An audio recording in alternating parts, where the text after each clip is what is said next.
Green hydrogen ಅಥವಾ ಹಸಿರು ಜಲಜನಕ ಇತ್ತೀಚೆಗೆ ಇದೊಂದು ಪದ ಭಾರಿ ಬಳಕೆಯಲ್ಲಿದೆ. ಹೈಡ್ರೋಜನ್ ಭವಿಷ್ಯದ ಇಂಧನ ಎಂಬಂತ ಮಾತುಗಳು ಜಾಗತಿಕ ವಲಯದಲ್ಲಿ ಹರಿದಾಡ್ತಿರೋ ಹೊತ್ತಲ್ಲಿ ಭಾರತ ಕೂಡ 19,000 ಕೋಟಿ ರೂಪಾಯಿಗೂ ಅಧಿಕ ವೆಚ್ಚದ ರಾಷ್ಟ್ರೀಯ ಗ್ರೀನ್ ಹೈಡ್ರೋಜನ್ ಮಿಷನ್ಗೆ ಅನುಮೋದನೆ ನೀಡಿದೆ. ಈ ನಿಟ್ಟಿನಲ್ಲಿ ಏನಿದು ಹಸಿರು ಹೈಡ್ರೋಜನ್, ಇದರಿಂದಾಗೋ ಪ್ರಯೋಜನಗಳೇನು, ಭಾರತ ಏಕೆ ಈ ಹಸಿರು ಹೈಡ್ರೋಜನ್ ವಿಚಾರದಲ್ಲಿ ಆಸಕ್ತಿ ವಹಿಸಿದೆ ಎಂಬೆಲ್ಲ ವಿಷಯಗಳ ಕುರಿತಾಗಿ ಈ ವಿಡಿಯೋದ ಮೂಲಕ ತಿಳಿದುಕೊಳ್ಳೋಣ. ಜಲಜನಕವನ್ನ ಶಕ್ತಿ ಮೂಲವಾಗಿ ಬಳಸೋದು ಈಗಿನ ಅನ್ವೇಷಣೆ ಏನಲ್ಲ. ಕೈಗಾರಿಕಾ ವಲಯದಲ್ಲಿ ಹೈಡ್ರೋಜನ್ ಬಳಕೆ ಲಾಗಾಯತಿನಿಂದ ಇದೆ. ಆದರೆ ಅವೆಲ್ಲ ಹೆಚ್ಚಾಗಿ ಗ್ರೇ ಹೈಡ್ರೋಜನ್, ಇನ್ನೊಂದು ಬ್ಲೂ ಹೈಡ್ರೋಜನ್ ಅಂತಾನೂ ಇದೆ. ಆದರೆ ಈಗ ಜಗತ್ತು ಮತ್ತು ಭಾರತ ತಮ್ಮ ಮಹತ್ವಾಕಾಂಕ್ಷೆ ಹೊಂದಿರೋದು ಗ್ರೀನ್ ಹೈಡ್ರೋಜನ್ ಅರ್ಥಾತ್ ಹಸಿರು ಜಲಜನಕದ ಮೇಲೆ. ಏನಿದರ ಅರ್ಥ? ಜಲಜನಕ ಬೇರೆ ಬೇರೆ ಬಣ್ಣಗಳಲ್ಲಿರುತ್ತೆ ಅಂತಾನ? ಖಂಡಿತ ಅಲ್ಲ. ಬದಲಿಗೆ ಎಲೆಕ್ಟ್ರೋಲಿಸಿಸ್ ಅಥವಾ ವಿದ್ಯುತ್ ವಿಭಜನೆ ಪ್ರಕ್ರಿಯೆಯನ್ನ ನಡೆಸಿ ಜಲಜನಕವನ್ನ ಪಡೆಯುವ ಬೇರೆ ಬೇರೆ ವಿಧಾನಗಳನ್ನ ಕೆಲವು ಬಣ್ಣಗಳಲ್ಲಿ ಗುರುತಿಸಲಾಗಿದೆ. ಆ ಬಣ್ಣಕ್ಕೆ ಅರ್ಥನೂ ಇದೆ. ಇವತ್ತಿಗೆ ಅತಿ ಬಳಕೆಯಲ್ಲಿರೋ ಜಲಜನಕ ಗ್ರೇ ಮಾದರಿಯದ್ದು ಅಂತ ಗುರುತಿಸಲಾಗುತ್ತೆ. ಕಾರಣ ಇಷ್ಟೇ, ಬೇರೆ ಮೂಲದಿಂದ ಜಲಜನಕವನ್ನ ಬೇರ್ಪಡಿಸೋದಕ್ಕೆ ಬೇಕಾಗುವಂತ ಶಕ್ತಿಯನ್ನ ಕಲ್ಲಿದ್ದಲು ಉರಿಸೋದ್ರ ಮೂಲಕವೋ ಅಥವಾ ಪೆಟ್ರೋಲಿಯಂ ಉತ್ಪನ್ನಗಳನ್ನ ದಹಿಸೋ ಮೂಲಕವೋ ಪಡೆಯಲಾಗುತ್ತೆ. ಅರ್ಥಾತ್ ಇಲ್ಲಿ ಜಲಜನಕ ಇಂಧನವಾಗಿ ಸಿಗೋದಕ್ಕೆ ಮೊದಲು ಪಳೆಯುಳಿಕೆ ಇಂಧನದ ಬಳಕೆ ಆಗಿದೆ. ಹೀಗಾಗಿ ಮಾಲಿನ್ಯನೂ ಉಂಟಾಗಿರುತ್ತೆ. ಆದ್ರಿಂದಲೇ ಇದನ್ನ ಬೂದು ಅಥವಾ ಗ್ರೇ ಅಂತ ಗುರುತಿಸ್ತಾರೆ.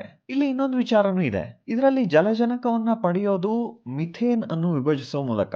ನಿಮ್ಮ ಹೈಸ್ಕೂಲ್ ಪಠ್ಯ ನೆನಪು ಮಾಡ್ಕೊಂಡ್ರೆ ಗೊತ್ತಾಗುತ್ತೆ. ಇಂಗಾಲ ಮತ್ತು ಜಲಜನಕ ಸೇರಿ ಮಿಥೇನ್ ಆಗಿದೆ, CH4 ಅಂತ ಅಭ್ಯಾಸ ಮಾಡಿದ್ವಿ ಅಲ್ವಾ? ವಿಭಜನೆಯಲ್ಲಿ ಜಲಜನಕ ಸಿಗುತ್ತೆ ಅಂತಾದ್ರೆ ಉಳಿಯೋದು ಯಾವುದು? ಉಳಿದು ವಾತಾವರಣ ಸೇರೋದು ಇಂಗಾಲ ತಾನೆ. ಇದು ಕೂಡ ವಾತಾವರಣಕ್ಕೆ ಅಹಿತಕರನೇ.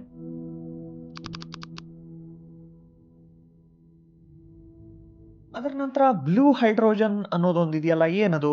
ಇದರಲ್ಲಿ ಜಲಜನಕವನ್ನ ಪಡೆಯೋದು ಗ್ರೇ ಮಾದರಿನಲ್ಲೇ. ಆದ್ರೆ ಒಂದು ವ್ಯತ್ಯಾಸ ಏನಂತಂದ್ರೆ, ಜಲಜನಕವನ್ನ ಪಡೆಯೋದಕ್ಕೆ ಪಳೆಯುಳಿಕೆ ಇಂಧನವನ್ನ ಉರಿಸಿದಾಗ ಬಿಡುಗಡೆಯಾಗುವಂತ ಇಂಗಾಲವನ್ನ ಇಲ್ಲಿ ವಾತಾವರಣಕ್ಕೆ ಸೇರದಂತೆ ತಡೆ ಹಿಡಿಯಲಾಗುತ್ತೆ. ನಂತರ ಅದನ್ನ ಭೂಮಿಗೆ ಸೇರಿಸೋ ತಂತ್ರಜ್ಞಾನಗಳು ಕೂಡ ಇವೆ. ಆದ್ರೆ ಉತ್ಸರ್ಜನೆಯಾಗುವ ಎಲ್ಲಾ ಇಂಗಾಲವನ್ನ ಹಿಡಿದಿಡೋಕೆ ಆಗಲ್ಲ. ಹೀಗಾಗಿ ತುಲನಾತ್ಮಕವಾಗಿ ಇಲ್ಲಿ ಮಾಲಿನ್ಯ ಕಡಿಮೆ ಅನ್ನೋ ಕಾರಣಕ್ಕೆ ಇದನ್ನ ಬ್ಲೂ ಅಂತ ಗುರುತಿಸಲಾಗಿದೆ. ಸರಿ, ಇವೆಲ್ಲ ತಿಳ್ಕೊಂಡ್ಮೇಲೆ ಈಗ ಹಸಿರು ಜಲಜನಕದ ವಿಷಯಕ್ಕೆ ಬರೋಣ.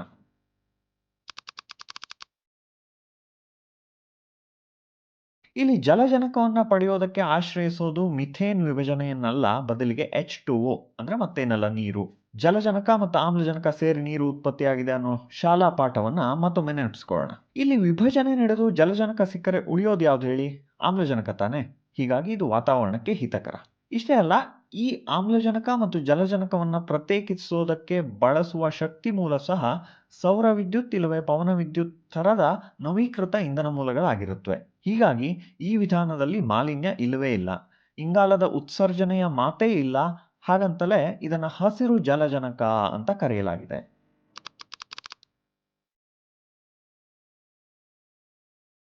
ಅರೆ, ಇದು ಬಹಳ ಒಳ್ಳೇದಾಯ್ತಲ್ಲ. ಮಂತ್ರಿ ನಿತಿನ್ ಗಡ್ಕರಿ ಅವರು ಅದೇನೋ ಹಸಿರು ಹೈಡ್ರೋಜನ್ ಕಾರ್ ಇಟ್ಕೊಂಡಿದಾರಲ್ಲ, ಹಂಗೇನೆ ಎಲ್ಲ ಕಡೆ ತಂದ್ಬಿಟ್ರಾಯ್ತು ಅಂತ ನಮ್ಮಲ್ಲಿ ಹಲವರು ಅಂದ್ಕೋಬಹುದೇನೋ. ಅಷ್ಟು ಸುಲಭ ಇದ್ದಿದ್ರೆ ಸರ್ಕಾರ ಗ್ರೀನ್ ಹೈಡ್ರೋಜನ್ ಮಿಷನ್ಗೆ ಅಷ್ಟೆಲ್ಲ 1,000 ಕೋಟಿ ಎತ್ತಿಟ್ಟು ಯೋಜನೆಯೊಂದನ್ನ ಘೋಷಣೆ ಮಾಡಬೇಕಾಗಿರ್ಲಿಲ್ಲ ಅಲ್ವಾ? ಅಂದ್ರೆ ಹಸಿರು ಹೈಡ್ರೋಜನ್ ಮಾರ್ಗ ನಮ್ಮೆದುರಿದೆ. ಆದರೆ ಸಾರ್ವತ್ರಿಕ ಬಳಕೆಗೆ ಯೋಗ್ಯವಾಗುವಂತಹ ವೆಚ್ಚದಲ್ಲಿ ಅದರ ಅನುಷ್ಠಾನ ಇನ್ನೂ ಸಾಕಾರವಾಗಿಲ್ಲ.